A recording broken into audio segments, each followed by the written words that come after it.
Drama serial मन मस्त मलंग।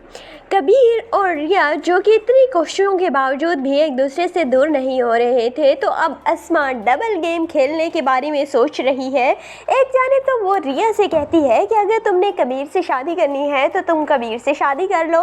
दूसरी ही जानिब वो रिया के दिमाग में ये फतूर डाल देती है कि कबीर तुमसे दुश्मनी निकाल रहा है। तुम सोचो कि आज तक जो कुछ भी तुम्हारे साथ हुआ है उसके पीछे कबीर नहीं था क्या, और कबीर तो जानबूझकर तुम्हारे साथ ये सब कुछ कर रहा है, और कबीर ही नहीं चाहता कि तुम्हारी शादी कहीं और हो, और वो तो तुमसे दुश्मनी निकाल रहा है।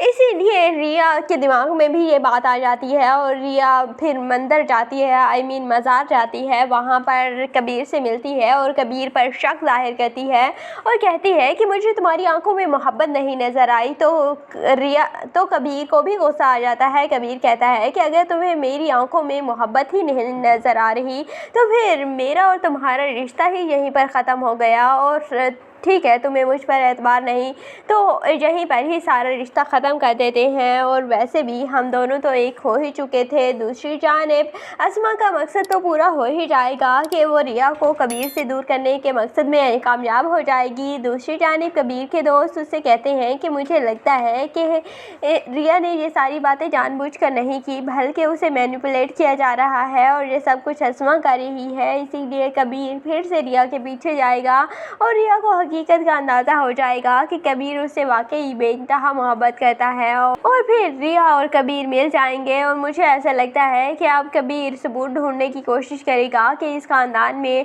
असल फसाद की जड़ कौन है और मसला शुरू कैसे हुआ था। तो कड़ियों से कड़ियाँ मिलाते तक वाजिद तक पहुँच जाएगा कबीर, और वाजिद तो उसे कत्ल भी करना चाह रहा था, और फिर कबीर को पता चलेगा कि वो वही शख्स था जो कि उसे कत्ल कर रहा था, वो वाजिद था। और फिर वाजिद पर जेल में जाएगा और अस्मा बेचारी के तो सारे ख्वाब अधूरे ही रह जाएंगे। तो आपको ये ड्रामा मन मस्त मलंग कैसा लगता है, कमेंट सेक्शन में अपनी कीमती राय का ज़रूर इज़हार कीजिएगा, और अगर वीडियो अच्छी लगे तो वीडियो को लाइक और चैनल को ज़रूर सब्सक्राइब कर दीजिएगा।